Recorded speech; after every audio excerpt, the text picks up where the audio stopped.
comprehensive approach that doesn't deal with weight loss in a vacuum. It addresses the behind-the-food issues that typically make it really difficult for an individual to eat in regards to their body's cues. It's a shift from the culture's current emphasis or focus on the what to eat to the very important how to eat. And that's what this talk is about today, how to eat.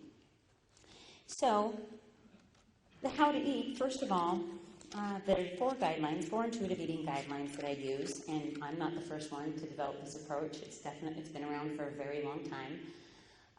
The four basic guidelines are eat when you're hungry, in a calm environment, whatever appeals to you, and until satisfied. So the first one, eat when you're hungry, and eat when you're hungry is it's making the assumption that you're eating within the first 2 hours that you're awake. So if you're somebody who doesn't eat until 3 o'clock in the afternoon, you typically won't have a hunger cue. So it's important to eat within the first 2 hours. And with hunger is the body's most obvious signal to start. So if you start eating without physical hunger, it typically will be your mind that's making the decisions versus your body, okay? And the nice thing about teaching individuals how to start with hunger or how to respond to how to know what true hunger is that with that signal to start, it makes it a lot easier to stop at a signal to end when hunger subsides. And things that are cool about hunger, food tastes 400 times better when you're hungry. So your taste buds become desensitized when you eat much beyond satisfied. And so it's kind of an interesting thing to try. I have my clients do this all the time. Try eating one food one day without hunger, and then the same food the next day with hunger. You'll notice the difference. It's a lot better.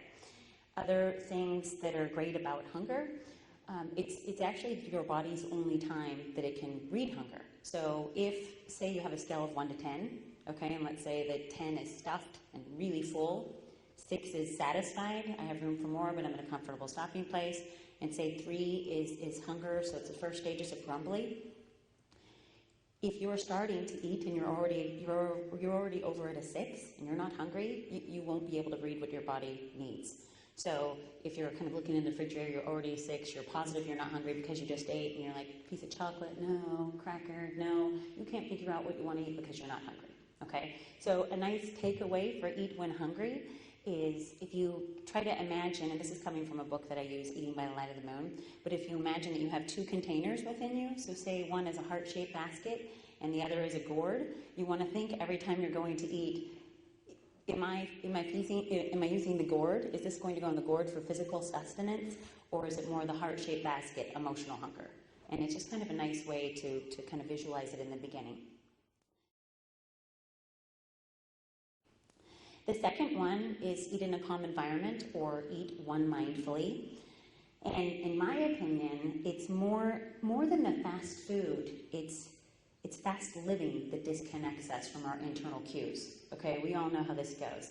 You know, you've got mom that's on the phone, in the car, kids in the back, going through the drive-thru. Maybe there's a cue to start because that one's usually quite a bit louder. But there isn't any paying attention to internal cues. There's no ability when you're doing a lot of things at the same time and you have a lot of an external focus. There's no ability to sense when you're at satiety, at that stopping place, which is a really subtle cue, in addition to an inability to be able to kind of pay attention or focus on how the food feels in your body afterward. So eating in a calm environment is really important, especially in the beginning when you're learning a new skill set. So mindfulness is a module that we use often to promote. I mean, mindfulness is necessary for any new skill that you're learning, but especially in the beginning of intuitive eating. Let's see, equalize all foods. So this is definitely the most controversial one. So legalizing all foods, equalizing all foods. The idea here is that it's human nature to crave what we're not allowing ourselves to have, okay? So what happens is when you give foods a good or a bad pejorative, then naturally the bad food has a lot of holding power. So what happens is when you get to the point or when you truly believe that all foods are created equal, and yeah, some foods are a little more nutritionally challenged than other foods, but if you get to the point truly where broccoli equals ice cream, your body can then crave what it needs versus what you're not letting it have. So when you have a list of forbidden foods, it's really difficult to differentiate between, am I really craving this food, or am I craving it because I can't have it?